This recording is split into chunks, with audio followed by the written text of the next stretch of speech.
பள பள பள பட்டாம்பூச்சி மினு மினு மினு மினு வண்ணத்து பூச்சி கண்ணை பறிக்கும் வண்ணமாய் அழகாய் பறக்கும் பட்டாம்பூச்சி மழலையர் விரும்பும் பட்டாம்பூச்சி கூட்டம் வண்ணத்து பூச்சி மலர் விட்டு மலர்த்தாவும் பட்டாம்பூச்சி உன்னை தொட்டு பார்க்கலாமா பட்டாம்பூச்சி. ஒரு சின்ன பையன் தன்னோட தோட்டத்தில் கொஞ்சம் வளர்த்து வந்தான் பட்டுப்பூச்சி. அது தன்னை சுற்றிலும் பட்டு நூலால் ஒரு கூட்டை உருவாக்கி அந்த கூட்டுக்குள்ளாடி குடியிருந்தது. கடினமான கூடு. அது பட்டுப்பூச்சி ஆனதுக்கப்புறம் கொஞ்சம் நாளைக்கு அப்புறமா அது வெளிவர முயற்சி பண்ணுது. அதால் வெளிவர முடியலை. அது பல மணி நேரங்கள் அந்த கூட்டுக்குள்ளாடி போராடினா தான் அது என்ன செய்ய முடியும், வெளிவர முடியும். ஸோ அந்த பையன் எனக்கு கஷ்டமாக இருக்குது, அதை எப்படியாவது வெளிக்கொண்டு வரணுமே, அது படுற கஷ்டத்தை அவனால் தாங்கிக் கொள்ள முடியலை. அதுக்காக அவன் என்ன பண்ணுறான்னா ஒரு பிளேடை யூஸ் பண்ணி அந்த பட்டு கூட்டோட ஒரு சைடில் ஒரு சின்னதாக ஒரு கீரில் உண்டு பண்ணி அந்த பட்டுப்புழுவை ஈஸியாக வெளியே எடுத்துட்டான். ஆனால் பூச்சினால என்ன ஆச்சுது, பறக்க முடியாமல் ஆயிடுச்சு. ஏன்னா அதோடைய உடலானது பெரிதாக காணப்பட்டுச்சு. ஸோ அது கடைசியில் அதில் பறக்க முடியாமல் அது கீழே விழுந்துடுச்சு. அதை எறும்புகள் அப்படி கொண்டு போயிட்டுது. இது பார்த்ததும் அவருடைய தகப்பனார் என்ன சொல்கிறாங்கன்னா, மகனே, இந்த பூச்சி பொறுமையோடு வெளிவரதுக்கு எடுக்கக்கூடிய ஒவ்வொரு முயற்சியுமே அதனுடைய தசை நார்களையும் நரம்புகளையும் என்ன செய்யும், அது பலப்படுத்தும். ஸோ அப்படி வெளிவர முயற்சி பண்ணும்போது அதனுடைய உடல் என்ன செய்யணும், வற்றி அது அதனுடைய எடை குறைந்து வெளிவரதுக்கு அது ஈஸியாக இருந்திருக்குமே. அது சகல முயற்சியும் செய்து தானாக அது வெளிவந்திருந்தால் அது என்ன இருக்கும், பரிபூர்ண வளர்ச்சி அடைந்திருக்குமே. நீ அதனுடைய வாழ்க்கையை என்ன செய்துட்ட, கெடுத்துட்ட யூஸ் பண்ணுறாரு. இட்ஸ் சேம் லைக் ஒரு பேஷண்ட்க்கு அவரோட சரீரத்தில் எந்தவித ஊசியோ மருந்துகளோ எதுவுமே செலுத்தாமல் அவங்களுக்கு எந்த கஷ்டம் வரக்கூடாது, வருத்தப்படக்கூடாதுன்னு சொல்லி நம்ம எந்த உடம்புல எந்த ஒரு சின்ன கீரலுமே ஏற்படக்கூடாதுன்னு சொல்லி ஒரு மருத்துவர் நினச்சாலோ அந்த நோயாளி என்ன செய்ய முடியாது, கண்டிப்பாக சுகப்படுத்திட முடியாது. அவங்களுக்கு தேவையான ஊசிகளையும் மருந்துகளையும் கொடுப்பது, ஒரு மருந்து கொடுப்பதன் மூலமாக என்ன ஆகும், அவங்களுக்கு வருத்தப்படுறதாவே இருந்தாலும் கஷ்டப்படுறதாவே இருந்தாலும் உரிய அறுவை சிகிச்சை செய்வதன் மூலமாக தான் என்ன செய்ய முடியும், நல்ல சுகம் பெற்று நல்ல உடல்நலத்தோடு திகழ முடியும். ஸோ இது எதுவுமே பண்ணாமல் நம்ம எல்லாம் பண்ணிடலான்னா கண்டிப்பாக என்ன பண்ண முடியாது, நல்ல சுகத்தை அடைய முடியாது.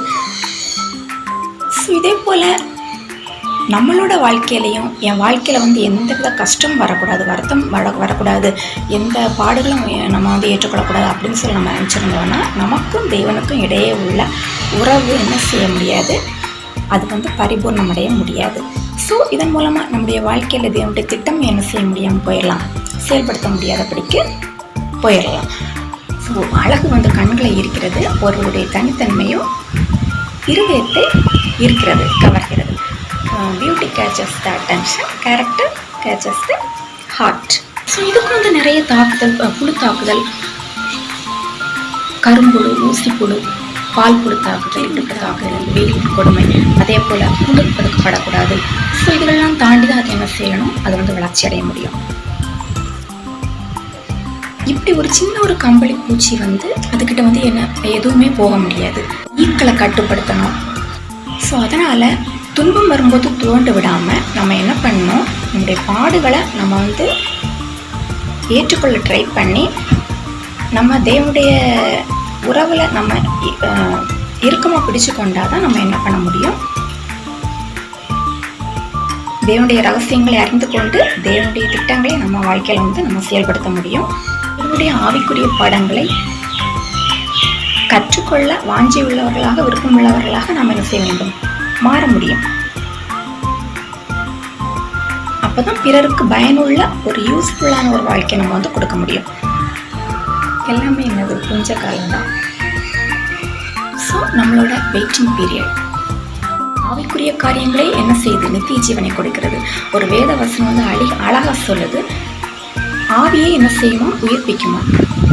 நான் உங்களுக்கு சொல்கிற வசனங்கள் ஆவியாயும் ஜீவனாயும் இருக்கிறது என்று ஒரு வேத வசனத்தில் நாம் பார்க்கலாம்.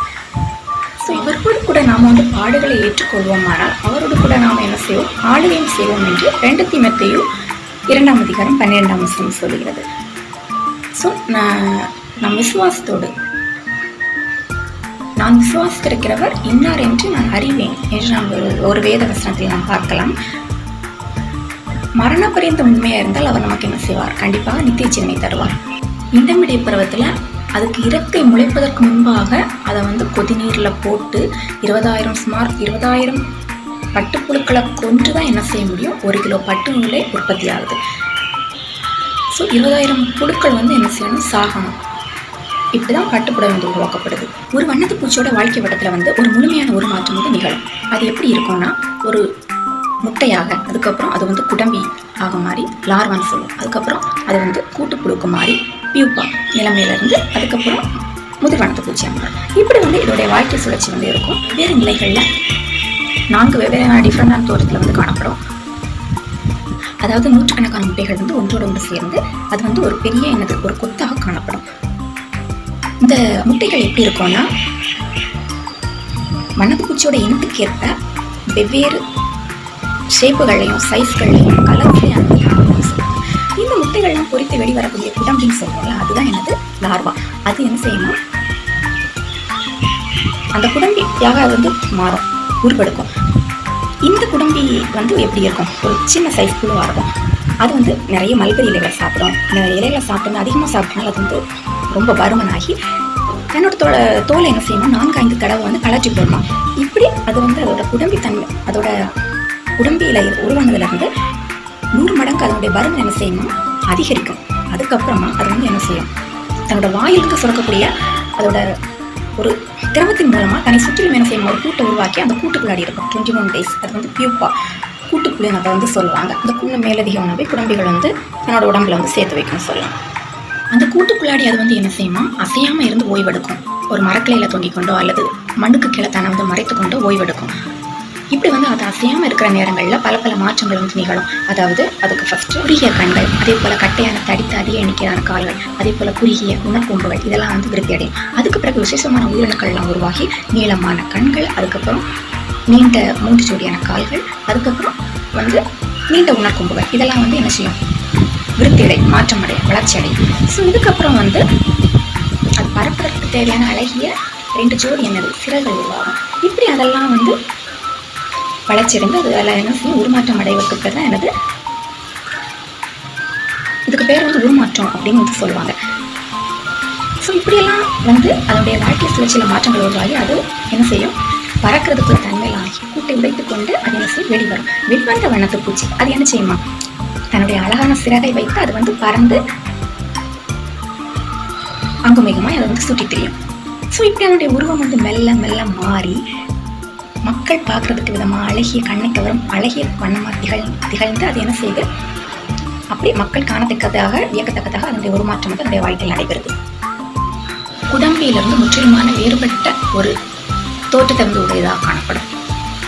கண்ணை கவரும் அழகிய இறக்கைகள் கொண்ட ஒரு பறக்கும் ஒரு பறவை பூச்சினா இது வந்து பல வண்ணங்களோடு திகழ்வதனால இதை நம்ம எப்படி கூப்பிடுறோம், வண்ணத்து பூச்சி அப்படின்னு நம்ம வந்து சொல்றோம். இது வந்து குழந்தைகள் முதல் எல்லோருக்கும் வந்து பிடித்த ஒரு இன்பம் மூட்டக்கூடிய. ஸோ இது வந்து என்ன செய்யும், மலர்கள்ல இருந்து தேனை மூலமாக அது என்ன செய்யும், அங்கே சுற்றி பிரிந்து. ஸோ எத்தனை அழகுன்னு பாருங்களேன். உங்களுடைய தூக்கம் வந்து அற்பமாக இருந்தாலும் உங்களுடைய முடிவு என்னவாக இருக்கும், கண்டிப்பாக சம்பூர்ணமாக தான் இருக்கும். ஸோ பொறுமை ப்ளஸ் உழைப்பு, இதுதான் வெற்றியோட இது, த விக்டரி ஆஃப் சீட்ஸ். நம்மளோட லைஃப்பில் வந்து நம்மளை உருவாக்குறவர் ஆண்டவர், நம்மளை வரைகிறவர் ஆண்டவர்கிட்ட நம்ம கொடுத்தோம்னா நம்முடைய உருவத்தை அவர் மாற்றி அழகிய வண்ணத்தோடு அழகிய பிறர் பார்த்து மகிழத்தக்கதாக வியக்கத்தக்கதாக நம்மளை என்ன செய்வார், ஆண்டவர் உருவாக்குவார்.